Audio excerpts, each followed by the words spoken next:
Sometimes I reckon we can confuse two words, change and transition. Change can be simple and can happen in a moment, and transition can be messy and take potentially quite a long time. And if we confuse those two words, we can think change is done, right? Let's get on with it. Whereas in fact, transition is still happening. And if we don't pay attention to transition, it can hold us back from the next stage. In this video, I want to talk you through a simple tool to help you navigate transition well. That can be for you personally, but also if you're leading change in any way in your organization with your team, this will be really helpful. A few weeks ago, I took my youngest son away to university. He's in a different city on a different island in New Zealand. He's a long way away. And when we said goodbye, I immediately became an empty nester. I have no more kids at home.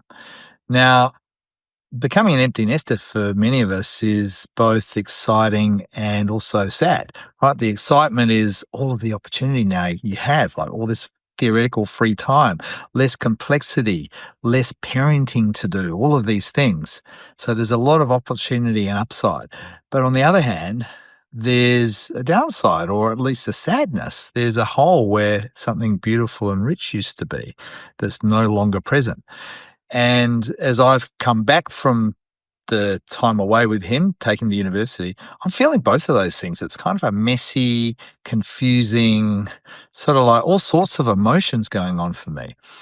And I think that's pretty normal, not just for empty nesting, but for any sort of change. In fact, it feels like a new chapter, but you know what? You can't just start a new chapter by pressing go on day one, because I reckon there's a distinction between change and transition. The change happened when he said, "Hey, Dad, I'm good. You can go now." And immediately after I left, that was it. The change had happened. He's there. I'm now in a different city. But that transition is a much slower process that I reckon began when I started contemplating what it would be like when he left home, which was actually probably 12, 18 months ago.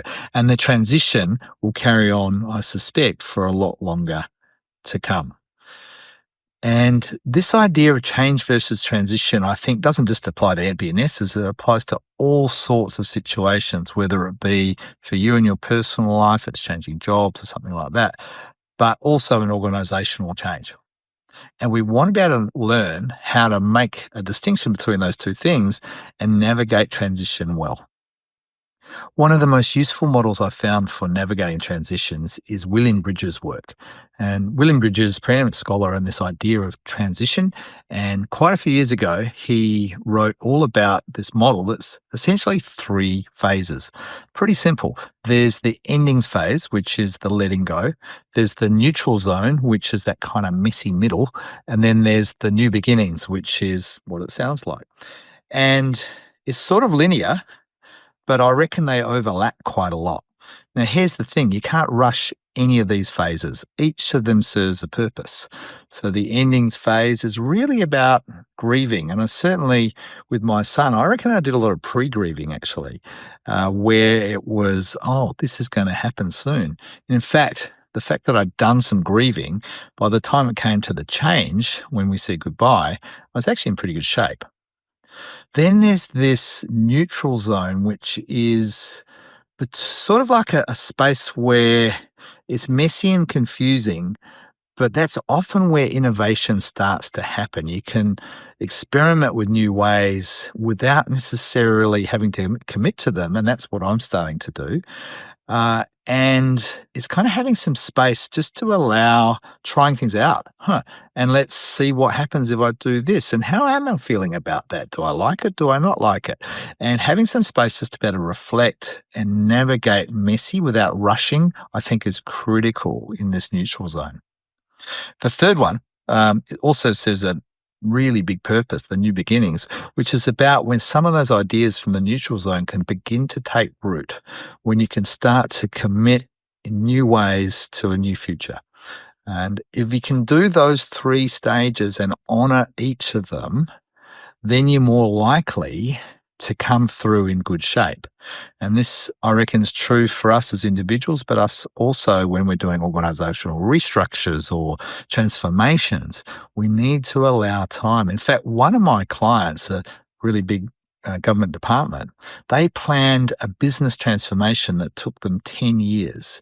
And I reckon that it was not so much the moving the boxes around stuff that was the big change. It was the cultural shift, the different ways of thinking and behaving that took time. And I was fortunate enough to be involved in that and investing in a multi-year leadership set of programs to help upgrade leadership thinking for a new future. This stuff you can't rush.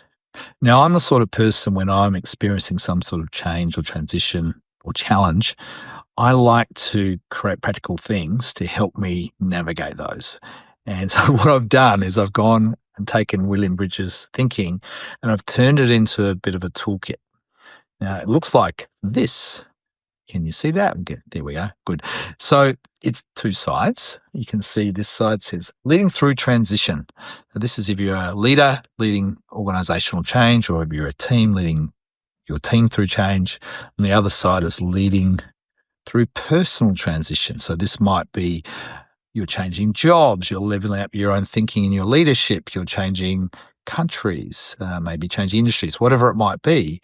There's a transition that goes with the change. And for each of the sides, I've got a little structure here. So I've got Bridges' 3 stages here, and I've put in here what to expect at each stage and what are the leadership actions you might need to be demonstrating. And then also, what are the key metrics to help you see that you're tracking well? And so we've got that for each of the 3. Down here, we've got critical success factors. What are the key elements to ensure that you can do this well? And then down here, we've got a monthly review checklist, kind of like you get a cadence. What are you going to do each month just to stop and reflect and see how you're going? What are the practical actions you can do? So I've got one side for organizational leadership through change and transition, and the other one is around your own personal transition. Different words, different tips, different ideas. And I've done that.